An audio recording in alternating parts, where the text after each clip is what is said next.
Welcome everyone. In order to AirDrop on your iPhone, the first step is we need to access the control center. So if your iPhone does not have a home button, slide down from the top right. If your iPhone does have a home button, slide up from the bottom. Then you'll see this little bar at the top with Wi-Fi and Bluetooth. Just long press here and just make sure your Wi-Fi and Bluetooth are turned on.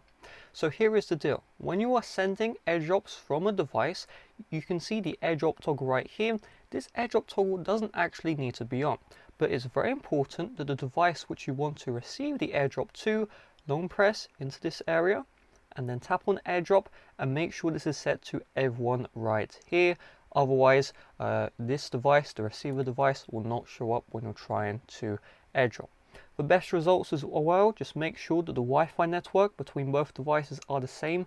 You can AirDrop between devices with different Wi-Fi networks thanks to Bluetooth, but sometimes it won't work. So if you are having issues, just change the Wi-Fi network.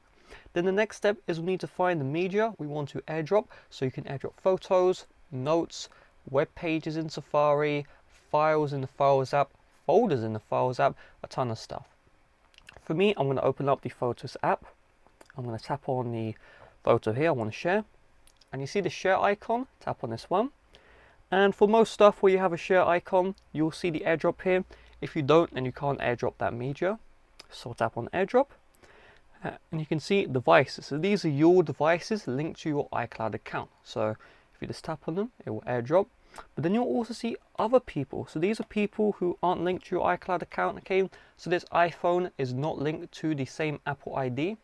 So you just want to tap on the device you want to AirDrop to. You will see this here, AirDrop. It will say your device name, would like to share a photo. Just tap on accept, give this a couple of seconds, and there you go. You can see the photo was shared. Now, if you're having issues where AirDrop isn't working, my best recommendation is you restart your iPhone. So in order to restart, if you have a home button device, you just hold the power button. Okay. If your iPhone does not have a home button, press and hold power and volume down together, and you'll see the same slide to power off menu. Just slide to power off, turn the phone back on, try again, and then that should solve the issue. Sometimes as well, just trying the AirDrop again, so closing out the app you were in, going back in, trying the AirDrop again will also solve the issue. AirDrop's a little bit finicky sometimes, but I use it all the time. It works most of the time. If it doesn't work, that's what I do to fix AirDrop. So with that being said, thanks for watching. See you guys later. Bye bye.